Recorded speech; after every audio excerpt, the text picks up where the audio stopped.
Magandang araw po sa inyo lahat, sa ating mga kaibigan dyan, sa ating mga subscriber, 1,200 plus subscriber. Yan, maraming salamat po sa inyo lahat, sa lahat ng mga silent viewers, yan, sa lahat ng mga subscriber natin. Maraming salamat po sa inyo lahat, at meron po tayong PB dyan na konting reaction. Ito nga yung bagong viral ngayon, yung meron kasi akong nakita sa Facebook na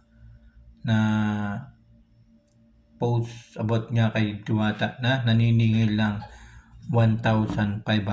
Maniningil na siya ng 1,500 pesos sa mga kada magpa-picture sa kanya. Pero ang totoo mga guys ay hindi pala si Diwata ang nag-post nito. Kasi alam niyo naman, kapag maraming fake account, yan, maraming gumagaya kay Diwata, ay siguradong marami ang maninira sa kanya. Di ba? Kaya meron siyang live na sinasabi niya sa live ay hindi raw po siya yung nag-post niyan. Walang iba kundi yung fake account. Kasi po yung kanyang tunay na legit account sa Facebook page ay yung Diwata. Sabihin ko sa inyo mga guys, di ba? Sabihin ko sa inyo, kung ako kay Diwata, ay dapat ay nire-report niya na yung mga fake account na yan. Di ba? Kung ako kay Diwata, dapat ay nire-report niya na yung mga fake account na yan para wala nang maninira sa kanya, para yung suporta niya ay hindi mapupunta sa kabilang account. Kasi meron siyang tunay na Facebook page. Yung kanyang Facebook page ay umaabot na ng 1 million followers. Yan, tuturo ko sa inyo kung ano yun. Kung ano yung kanyang Diwata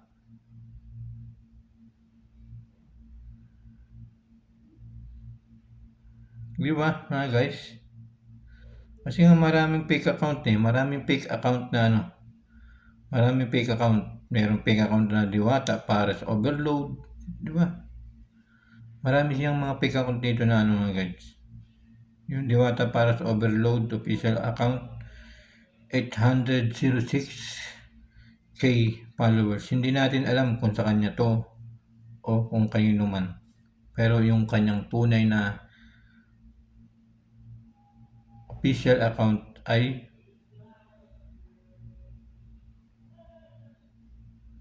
meron siyang 1 million followers. Di ba?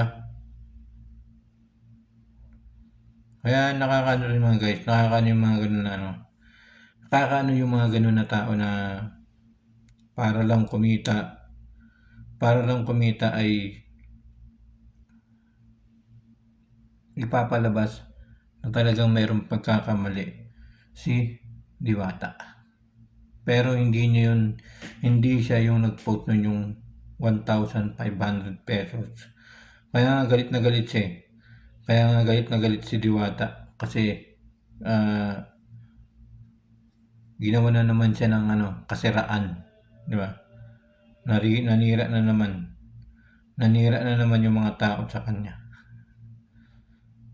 Maraming mga fake account na lumalabas, Diwata Overload Pares, di ba? Bakit ayaw nila gumawa ng kanilang mga sariling video, di ba? Kaya nga sabi niya sa live, ay hindi daw siya yung gumawa nun. Hindi daw siya nag-post nun. Hindi daw siya nag-post ng ganun na bagay. May mga sumisira lamang sa kanya. Di ba? napaka-ano yung mga gano'n na bagay. Kaya kung ako kay Diwata, patuloy lang siyang magiging matatag, 'di ba? Maging matatag siya at palagi siyang mag-smile. Siyempre kailangan niya din mag-smile sa mga kanyang mga sa kanyang mga customer. Alam niyo guys, yung pinost na yun sa Facebook, sa social media, yung nagpababayad siya ng 1,500 pesos sa bawat magpapapicture sa kanya, ay kung mapapansin niyo ay merong pagkakamali. Di ba? Ano ba yung spelling Ano ba yung spelling ng overload? Di ba? Makikita niyo mga guys yan kung fake account o hindi yung nakikita ninyo sa Facebook. Kasi merong pagkakamali na letter doon. Titigan nyo maigi kung ano yung nakasulat doon sa pangalan niya. Kasi merong pagkakamali na sulat. Kaya malalaman natin kung fake account nga ba o hindi yung lumalabas na yun. Titigan nyo mga guys, titigan nyo. Basahin nyo kung kay Diwata nga ba yun o sa isang fake account. Maraming salamat po sa inyong lahat, di ba? Kailangan ay mga guys ay bago tayo manghusga, bago tayo mag-marites, aalamin po natin kung sino yung nag-post na yun o sino yung gumawa na yun. Kasi mahirap magbintang. Mahirap magbintang.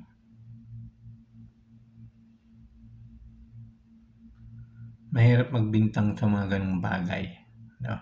Hindi naman ginagawa. Ang daming Diwata Pares overload. Diba?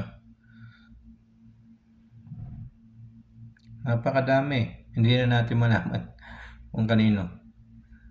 Kaya mas maganda nga sana advice ko lang kay Diwata, mas maganda ay parusahan niya na yung mga pagalitan niya na o i-report niya na yung mga fake account na gumagawa ng mga paninira sa kanya.